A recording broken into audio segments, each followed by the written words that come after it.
Hello, everybody. Welcome to Chang Gang Sports Show. Let's go down to Tom and Brent.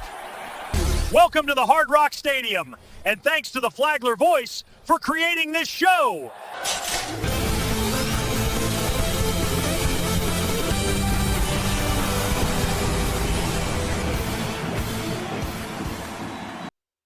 My brother from another mother. What is happening? Hey, how are you, man? I'm good. I'm great.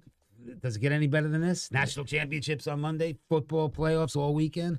Yeah, man, we got glory. Huge games. January 19th, we got 15-0 Indiana taking on 13-2 Miami Hurricanes. It should be.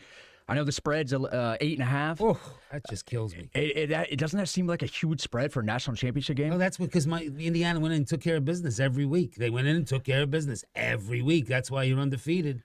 Yeah. Miami, I don't know. They peaked. They're peaking at the right time. I mean, this is what you want. This is going to be I think this is going to be a great matchup. I don't know about 8.5, though. Yeah, it does seem like a lot, man. I talk about that in the NFL playoffs, too, but man, let me tell you what. They both played, each of them in the playoffs. Miami's played Ohio State. They won by 10. Then they played Ole Miss. They won by 4. One team from the Big Ten, one team from the SEC. Indiana's played comparable schedule. They played Alabama from the SEC and Oregon from the Big Ten, but the difference is Miami had an average win of 6 points. Indiana's blown out both of their teams. They beat Alabama by 35, and then they just beat Oregon by 34. Yeah, okay, so then maybe the 8.5 isn't off. It isn't out of the realm, because I can tell you, man, that's impressive. And they've done it all year. They've had 2 close games, which were phenomenal games, don't get me wrong. But I don't know, if Miami's back half, will give the Mendoza the opportunity to take the lid off. I mean, and he will. Yeah. Because he can do that. I mean, the guy, back half, two corners and a safety went down last week. I mean, I heard that there's a chance for 2 of the 3 to come back, but, I don't know, man. Signetti's got them, they run on all cylinders. They really do. Yeah, and the thing is, for Miami, they turned the ball over a couple times, and they got away with it, and they didn't play their best game against Ole Miss. They were fortunate to win that game, but Indiana, man, it's a whole other animal, man. Indiana, the way that they bring pressure all game long, man, they're relentless, man. And I just think that they're going to force Carson Beck to make a lot of mistakes, man. Which he's prone to do. Which he is prone to do. If you remember his career at Georgia, sure. that was the big thing. Why Kirby Smart was why he was gone. That's why he left. And I don't know if they're better off with Gunnar Stockton or not. I'm not a big fan of Gunnar Stockton. No, I'm not either. And that was the surprising thing for me. I thought getting rid of a guy that you've put 3 years of your program into, and then you turn around and let him go because you didn't think he was, the big game guy. Yeah. And Gunnar Stockton, I mean, they haven't won anything since. So, I mean, whatever. It is, I just, 8.5 is so much, but I can tell you this, the thing that nobody talks about, because of Mendoza winning the Heisman, because they run the ball well, nobody talks about their defense because there's no big names. They don't have a Bain on their defense, but they collectively, they get it done. They come hard, man. They pin those guys their defensive ends. They pin their ears back and they come. Yeah, you make a great point, man. Everyone was talking about Ohio State's defense being historically good. Well, newsflash, Indiana's defense was right there. They were second in the Big Ten behind Ohio State, and man, they've made with a stronger schedule, and they've made some of these best offenses in the country, like Oregon. They flustered Dante Moore all game long, man. They couldn't get, it's a little misleading. Yeah. Oregon outgained them in total yards, but man, if you watch the game, we've seen who the better team was. Yeah, and let's also get it right. The game, a lot of those yards came in those big chunk plays that they had at the end when Indiana was in a total prevent. You can't really count that, but. We'll get to it with our picks at the end of the show, but I can tell you this: 8.5's a lot. But I'm right now. It'll take me till the end of the show to figure out what I'm going to do because that's a close one. Yeah, you know what? It's going to take. Fletcher, he rushed for over 1,000 yards this year. Malachi Toney, he had over 1,000 yards. Malachi Toney is a playmaker. I think he's played himself into a first round draft pick, definitely. But he can't go. He's only a freshman. He's got to play another year. He does have to play another year. Yeah. I think if Carson Beck can keep the ball, if he can limit the turnovers, and they can run that ball against Indiana, it's a little easier said than done. I don't see it either. 8.5 is now looking better and better. All right, well, let's go to the first game of the Saturday for the NFL. And what's the first game? Is Denver and Buffalo. And Buffalo. I mean, I think I think it's the best matchup in the playoffs. I mean, and the spreads say it. It's only a point and a half. I think is the spread on it. We talk about Buffalo's defense. They're so strong against the pass. They've had a good year against the pass. That the run, even though they get gouged, they get beat up on the run. We talked about it last week that they are a little weak against the run. Etienne had 6.5 yards a carry. If your running back is making 6.5 yards a carry, I remember my high school coach used to yell 3.5. That's all he'd yell because every play, you get 3.5. Every 3 plays, you got a first down. That's you right. Just move the chains. And Etienne was getting 6.5 every time he touched the ball, but yet they went away from the run. Yeah, I didn't understand. That was like a head scratcher too, man. When you look back at that game, it's like, man, why did they get away from that? I have no idea, man. And you always wonder. Yeah, that's the one thing. Looking at this Denver game, you're looking at. Buffalo, where are they vulnerable? And you can run the ball against Buffalo. And the only thing I'd say, J.K. Dobbins only has 772 yards That's on the year. thing. That might be what makes or breaks this game. I agree. And that's what I think. I think that in the trenches, Denver is not super, is not a big, their offensive line is okay. They're not dominant. And J.K. Dobbins is no Etienne, and Etienne was a guy that they had an opportunity to shred Buffalo, and they didn't. So I don't know what people are seeing, but they're paid the big bucks, and we're not. And but I can tell you this: Buffalo offensively, and their stats are so compatible. I mean, these teams are. They're comparable. They're unbelievable across the board. But I can tell you this: Josh Allen. Bo Nix, I'll take Josh Allen any day in my foxhole, any day. Yeah, me too. And you make a great point. Exactly what you just said. Their stats are extremely similar. 25 touchdowns, 11 picks for Bo Nix, 25 touchdowns, 10 picks for Josh Allen. But he is the reigning MVP. And this is an interesting fact. Josh Allen is 0-5 in his life in the playoffs against Mahomes and Burrow. He is 8-0 all time against anybody else not named Mahomes or Joe Burrow. So you know what? And this year, there's no Lamar Jackson, there's no Patrick Mahomes, there's no Joe Burrow. Man, if you're gonna do it, man, this is the year. It better not be Bo Nix if you're a Buffalo fan, because that'll drive you crazy. I mean, and my house was a house of the Buffalo Bills. My mother and stepfather, when the Jets moved to Jersey, they disowned the Jets. It was a New York thing. My dad was a fireman, so stepdad and. Let me tell you, they are the only New York team. That's the reality. If you're a New Yorker, Buffalo Bills are your only team. And to see them, get to those championships so close, but yet they just can't get there. Yeah. Is Bo Nix going to beat the Bills? I don't know. That's why it's a 1-point spread. That's why Vegas knows what they're doing, and that's why they call it gambling and not winning. Yeah, you're absolutely right, man. You look at Hard Rock Bet, they got Buffalo favored by 1.5. You look on the road, mile high, the whole thing. Here's another interesting fact. This is only the second time in the last 50 years that the number 1 overall seed is an underdog on one of the polls. Oh, boy, that's the kiss of death. Yeah, so it's like, man, is this Buffalo's time? Is this Buffalo's year? Man, I'll tell you what, man. That's a game. If Buffalo doesn't do it this year, man, I don't. Buffalo, they're going to start scratching their head and say, man, are we ever going to win one with Josh Allen? Shame on them if that's what they say, because here's my thing on that. Josh Allen has done everything you've asked him to do. It's not like he's had a bad year or a down year. He hasn't. In 5 years, he has not had a down year or a bad year. Management has had a bad year by not putting the pieces around him to make that offense. Even look at the Cowboys' offense, number 3 offense. Now, granted, they're not in the playoffs because their defense was horrific. Yeah. But CeeDee Lamb, they had a decent running game. Offensive line moved the ball, and Dak Prescott was. You're telling me that Josh Allen is better than Dak Prescott? They have an amazing running game, but you don't give him bookends. You don't give him wide receivers. Shame on you. Yeah, shame on you. I feel like they dropped the ball in free agency. I feel like they should have went out and got done something. Yeah, should have got like a number 1. You've seen Devontae Adams. They gave him to Matthew Stafford.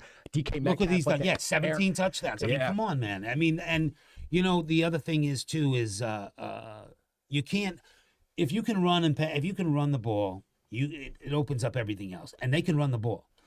Josh Allen can do what he has to do, but you have to rely on the tight ends, and that's taking another blocker away because they put two tight ends out in in their formations. Yeah. So I think the tight end, you're absolutely right. I think Josh Allen's going to go to the tight end a lot. Knox over there, and I think Kincaid is his guy. Yeah, and when you look at Cook, he has led the league in rushing 1,600 1,600 yards for the season. You know, everyone thought it was going to be Jonathan Taylor out of Indianapolis. They just fell apart, man. But this is Buffalo. If they can establish the run early on, I think Josh Allen has a big game. Yeah. But man, and you know, let's not forget Josh Allen's legs. I mean, that guy's a freak. He 6'5", 245. That's a big man. yeah, And that tush push, I think the 5 tush pushes that I think they average 10 yards a carry on the tush push, which is that everybody hates it. It's like rugby. That's why they're playing rugby. All the Buffalo haters. that was one of the coolest plays I saw against Jacksonville last week, man.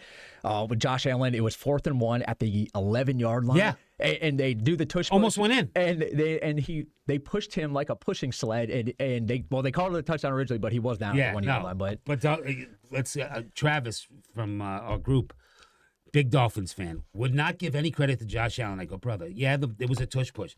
Your quarterback is 6'5", 245. He's part of the push. And he's like, no, they picked him up and dragged him. I'm like, boy, that's a bitter Miami fan right there, my friend. He's got a few years there. All right, well, let's go to the next game. We got Seattle and the 49ers in the night game on Saturday. And third time they're playing this year. Third time they're playing. It's, they've been close. But Seattle won when they had to win, and that was that last game to keep that number 1 seed. And in Seattle, losing Kittle on the 49ers offensive side of the ball, that's a killer. I mean, Kittle is Purdy's guy. I mean, that's a fact. And Seattle, listen, man, I root for the quarterback, so Sam Darnold. And and it's the reality is this is a good game, and it's a conference game, and it's the third time they're playing this year. And I'd say this, I love San Fran, and Christian McCaffrey had over 1,200 yards this year on the ground. He had almost 1,000 receiving yards. That's crazy. But my thing is, they've kind of like managed well right now without Kittles and without Bosa and without Fred Warner, without a couple of Guess who's playing? Fred Warner is playing this week. Is he really? Shocked everybody. They activated him on Monday, and he's playing. Wow, that's a big deal. That's a big lift. That is What's a big the spread lift. on that? 7, right? The spread on that game is 7 points in Seattle. Here's something interesting too. So Seattle, if you take out the COVID year, Seattle's won, when they're playing at home in the playoffs, they've won 10 straight playoff games at home. That's huge. That is huge. I'm telling you, that's a real deal. That 12th man really exists. I love San Francisco, but it's so hard for me to pick against Seattle. I think Seattle gets that done. I don't like the spread. As you know, I don't like that many points in the playoffs. But, man, I would say the only kryptonite I would say for Seattle would be Sam Darnold's 14 interceptions this year. I mean, they can run the ball. Jackson Smith and Zigma has over almost 1,800 receiving yards, leads the league in receptions this year. I mean, Seattle looks great. The defense, we talk about Houston having the number 1 defense in the all of NFL. Seattle, though, they're only giving up 17.3 points a game scoring. So if you look at the points per game, they have the number 1 defense. Yards per game is Houston. So that defense could very well hold San Francisco to 15, 20 points, and Seattle could just score enough just to get by. The funny thing is the yards per game they're dead equal, 351. Oh, wow. That's what they average a game on the defensive side. And Seattle's defense is good. Seattle's healthy on defense. Those corners, the second-year players, studs, absolute studs. Williams still anchor. The guy still plays at a hard level. Guess what? Number 1 pick of the Jets. Shocking, right? He's playing for somebody else and doing amazing. But he is, and he's a beast on that front line. And Seattle's good. Warner coming back. San Francisco's good. I think the Kittle loss is the big breaker. I think George Kittle. You don't replace a George Kittle. You just don't. No. And I've never, their backup tight ends are okay, but again, they do throw to McCaffrey a lot out of the backfield. So, and they have decent wide receivers. So I think it's a good game. I think home field comes into play here. I think Kenneth Walker will get. San Francisco does give up yards on the ground. I think they were, they don't put much pressure on the quarterback either. They were ranked 32nd in sacks this year. So that tells you Sam Darnold's going to have some time. Yeah, and you know what? And the thing that's impressive about Seattle is their defensive line is they come at you, man. They come at you fresh. They rotate that that defensive line. They're bringing in fresh bodies every play, which is crazy. Yeah, and Kittle's a lot of times when Brock Purdy is under pressure, he's a great chip block. He does it. He throws that block before he goes out, and he throws a substantial block. He was a beast. Yeah, that's a big loss. That escape, that release valve a lot of times is Kittle's, and that's not going to be Exactly there. what it is. So I don't like that Kittle's isn't playing. I think that's a huge loss for them. Yeah, and the 12th man, I think that's what sets them apart. Yeah. The 12th man and no Kittle. I think that's the two deciding factors in this game. I agree. Again, we'll give you the picks at the end. We don't want to give any away any of our secrets. So the third game, Sunday's first game. What do we got for Sunday's first game? I'm sure it's the Houston and New England, because it's East Coast. Yeah. No, it's actually it is Houston and New England. So New England, you know me, I've been against that all year with this strength of schedule, but I think Houston is not that offensive team. I think Vrabel will have a good enough defensive scheme to turn around and stop Houston, because they're not hard to stop. They don't, guys like Marks, they have, on the offensive side, Nico Collins, they're okay. But I think Vrabel is the better coach here. I think he gets his team. And I think Drake May, even though it's a weaker schedule, and this is the number one defense in the NFL, so this is going to tell you who Drake May is.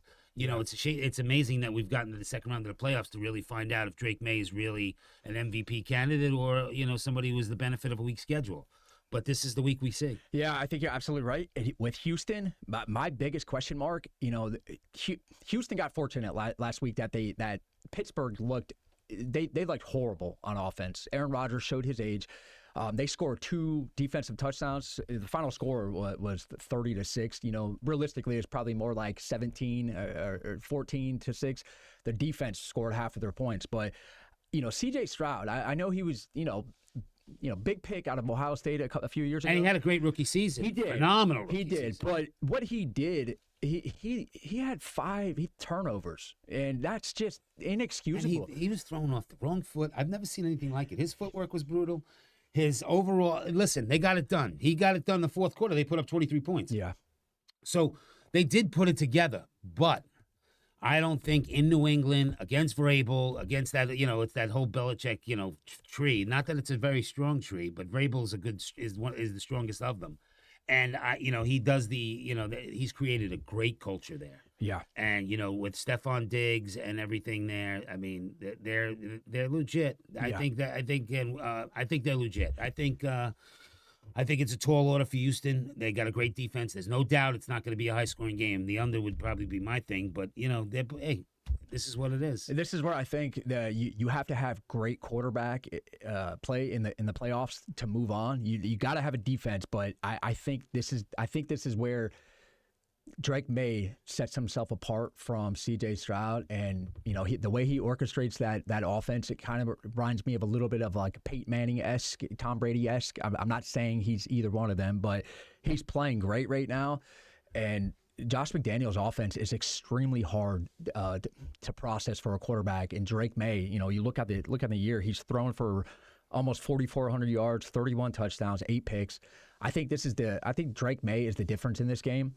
And I think he scores just enough against that Houston defense. I just don't think Houston offensively they don't look that sound right now. They look a little out of sorts, and I think Drake May gets enough done to beat Houston. Yeah, and listen, New England's got a good running game too. I mean, with Stevenson and Travion Henderson as well. Yep. I think that they have a good 1-2 punch on the run.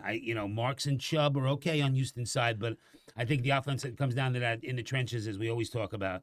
And I think New England in the trenches is a better team, a better football team, a better coached football team. And I think with the home field advantage, I think this is New England. I think New England should take this game. What's the spread? 7 on this? Yeah. On this game, New England's favored by 2.5. 2.5. 2.5. Yeah, I would take New England. Yeah, I would. But I'm not going to release that until after. And Houston does play in a dome, and they do play usually in 85, 90-degree weather. So, I mean, this is kind of a big deal going into New England, which the temperature is probably going to be somewhere in the teens, I'm guessing. Yeah. And,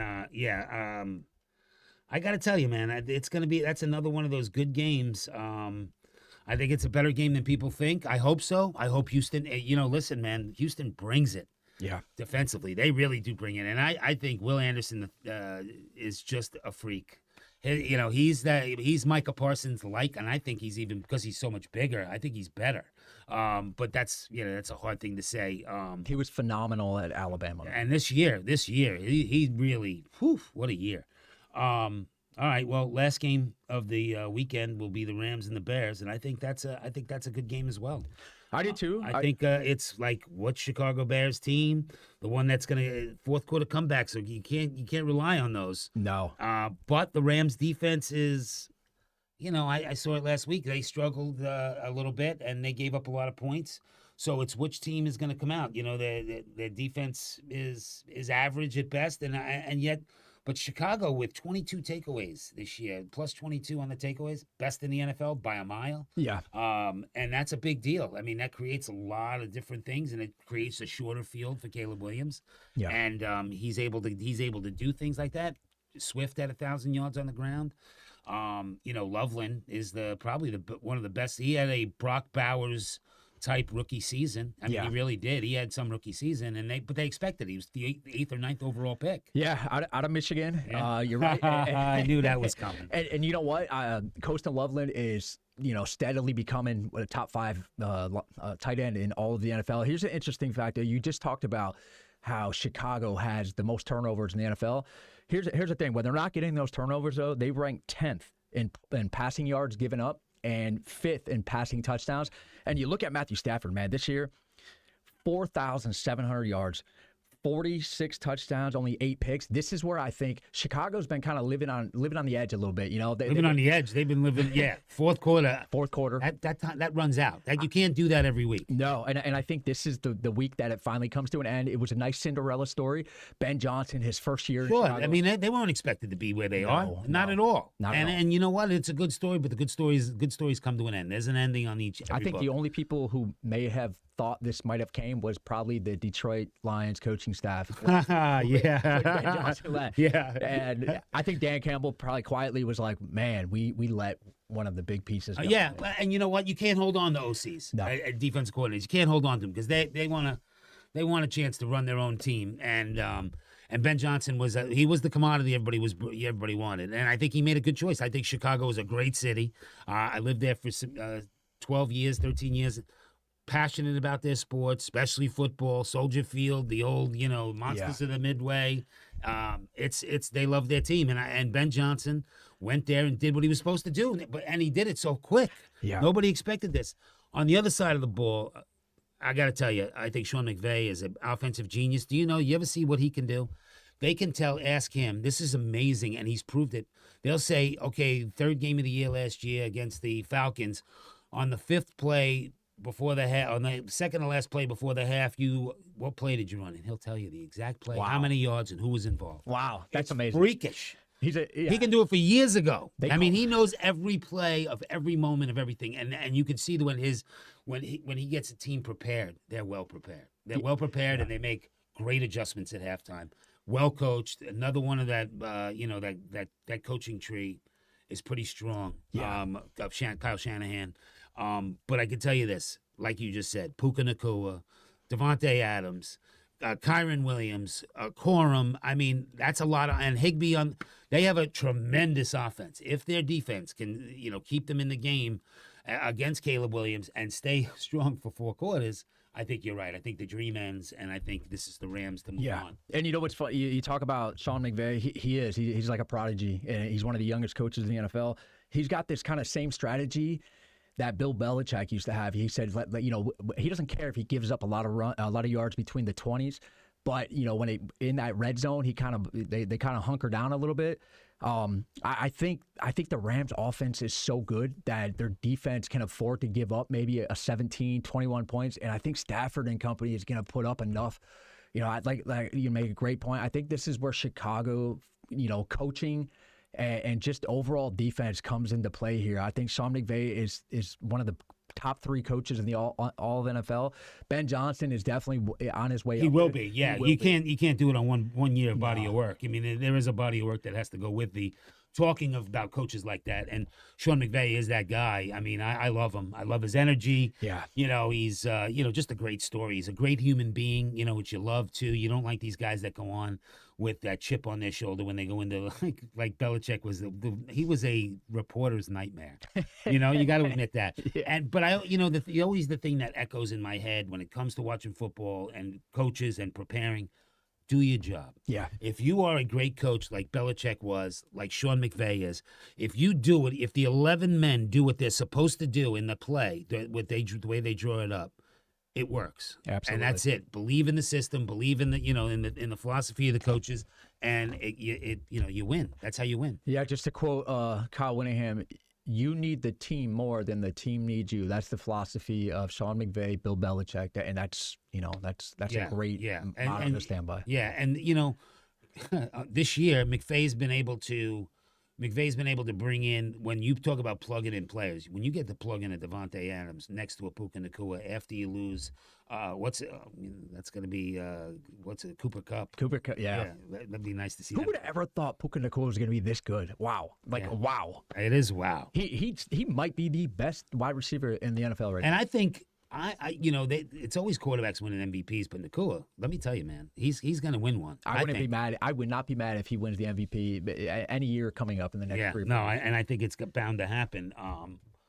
So we let's talk about the picks. We got 3 picks. We are a ridiculous 13-1? No, 11-1. 11-1. We're doing pretty good, man. We've been doing pretty good. Yeah, pretty good. So if you want to bet and you want to put your money on something, you might want to listen to the show. So first game we're going to do is the Bears and the Rams, right? Bears and the Rams. I think we decided that with the Rams are favored by 3.5. I think we like the 3.5, even though they're going on the road. But I think I'm with you. I think the Rams are going to cover. Yeah. And I think they're going to move on in the playoffs. Yeah, I do too. And then what did we have? Did we go with the Indiana Miami? I'm just curious if we went Saturday. Even though it was Indiana's favored by 8.5, I know you would. That's right. It sounds crazy, right? That's right. We started with our conversations. We started with that's crazy. It's a championship game. Miami's going to get 8.5 points. There's no way. But when they beat Alabama by 35 points, that's crazy. And they Oregon, and they beat Oregon, the team that finished. Dan Lanning, he's going to bring Oregon, and they're going to change the world. Oregon finished 3rd in the Big Ten, which is arguably the best conference in college football right now. They beat them by 34 points, and 20 of them were garbage points. Yeah, that wasn't even the game wasn't even that close. Which I know, is crazy. I know. That is crazy. It was 42-7 at one point, and I was like, wow. Yeah. Wow. It reminded me of the 2019 LSU Joe Burrow team with Jamar Chase and Justin Jefferson. Yeah. Oh, yeah. Well, that was the college football team. And you're right. That is the kind of team it is. And that was the last undefeated team with those guys. Yeah. All right. And the third one, what did we take on the third one? We went. We like Houston's run coming to an end, even with the #1 defense in the NFL. Yeah. We think Drake May, Vrabel is going to get it done. Yeah, because it was 2.5. Yeah, I like that field goal. I just think that sub-freezing temperature is going to play a big part in CJ Stroud's play. I'm sure the weather in Chicago is not supposed to be pretty. Because let me tell you something, we're in Florida. And I woke up this morning and had to scrape my window. So it's cold around the country. Yeah. It's cold around the country. Here's an interesting 31 degrees. I'm not used to that. This will be Matthew Stafford's coldest game on record that he's ever played in. And he's played in the NFC North with the Detroit Lions for all the years. Everybody built a dome in the North just because they wanted to get out of the cold, except for Soldier Field. But he just put a spaceship in the middle of Soldier Field, which is what they did. But we still like the Rams. Yeah, we do still like the Rams. Still like Matthew Stafford to have a better grip on the ball. So that's the 3 picks. We got Indiana minus 8.5. We've got the Rams minus, what is it? 3.5? Minus 3.5. And what I can't see. And New England over the Texans minus 2.5. Yeah, that's it. Yeah. I mean, if you're smart, you'll want to go with those picks, everyone. And stay tuned for next week's show. We have special guests. So thanks.